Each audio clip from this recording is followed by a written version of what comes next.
There was a lawyer once. His name was Francis Scott Key. He penned a song that I'm sure you're aware of. You've seen it. It's in most hymnals throughout our churches. It's called the National Anthem. It is our song as an American. We go, however, to a ball game. We stand in our church services and we sing the words of that song, and they float over our minds and our lips, and we don't even realize what we're singing. Most of us have memorized it as a child, but we've never really thought about what it means. Let me tell you a story.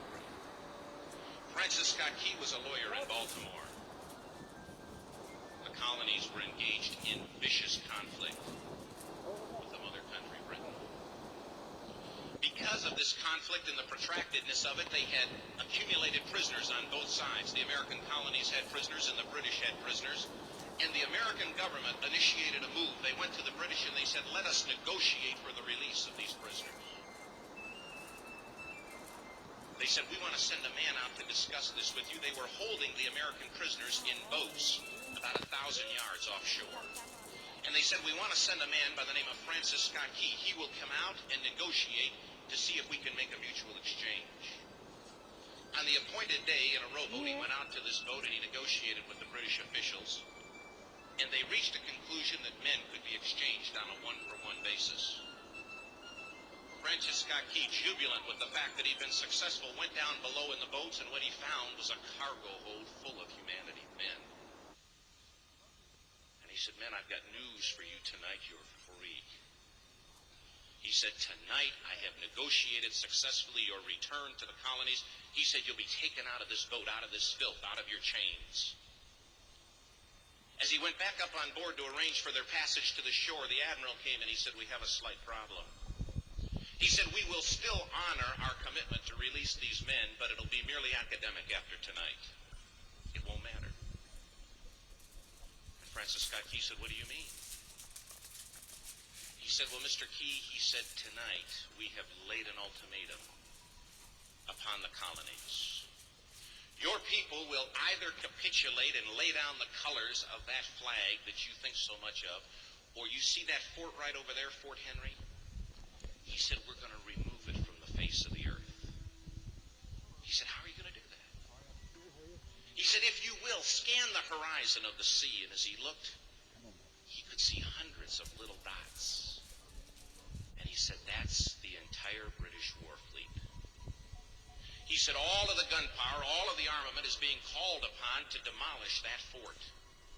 It will be here within striking distance in a matter of about 2.5 hours. He said, the war's over. These men would be free anyway. Good boy. He said, you can't shell that fort. He said, that's a large fort. He said, it's full of women and children. He says, it's predominantly not a military fort. Hold on, look. Stop. He said, don't worry about it. They said, we've left them a way out. And he said, what's that? He said, do you see that flag way up on the rampart? He said, we have told them that if they will lower that flag, the shelling will stop immediately. And we'll know that they've surrendered, and you'll now be under British rule. Francis Scott Key went down below and told the men what was about to happen. And they said, how many ships? He said, hundreds. The ships got closer. Francis Scott Key went back up on top and he said, men, I'll shout down to you what's going on as we watch. As twilight began to fall, and as the haze hung over the ocean as it does at sunset, suddenly the British war fleet unleashed. He says the sound was deafening. There were so many guns that there were no reliefs. He said it was absolutely impossible to talk or hear. He said suddenly the sky, although dark, was suddenly lit.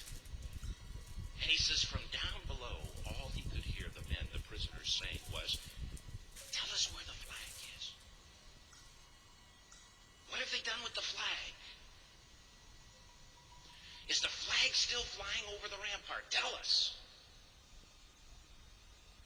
1 hour, 2 hours, 3 hours into the shelling,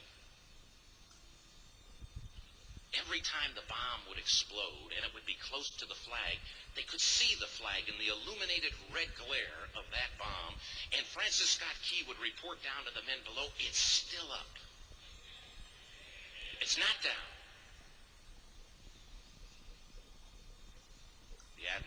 said, your people are insane. He said, what's the matter with them?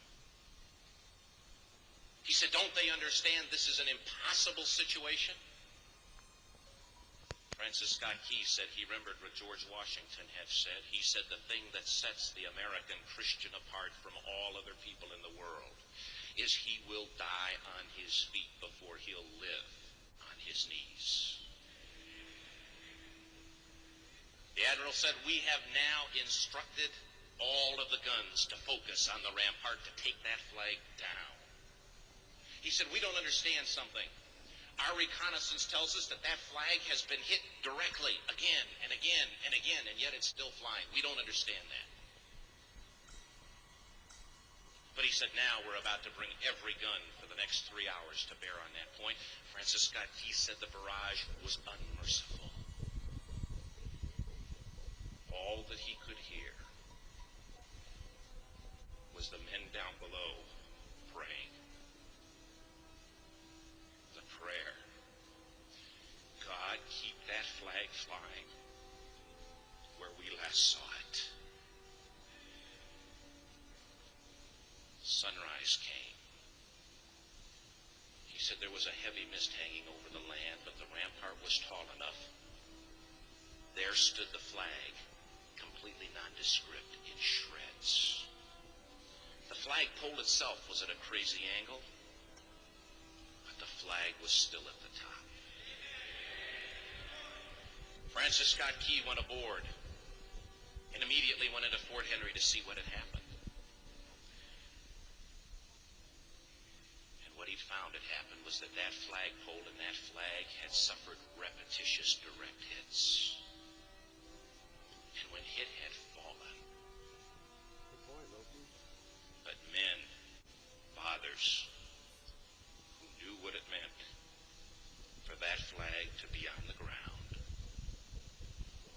although knowing that all of the British guns were trained on it, walked over and held it up humanly until they died. Their bodies were removed and others took their place. Francis Scott Key said what held that flagpole in place at that unusual angle were patriots' bodies.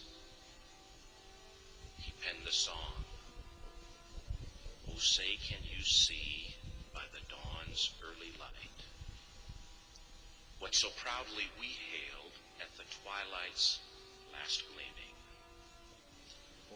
Or the rocket's red glare, the bombs bursting in air, gave proof through the night that the flag was still there. Oh, say, does that Star Spangled Banner yet fly and wave o'er the land of the free and the home of the brave?"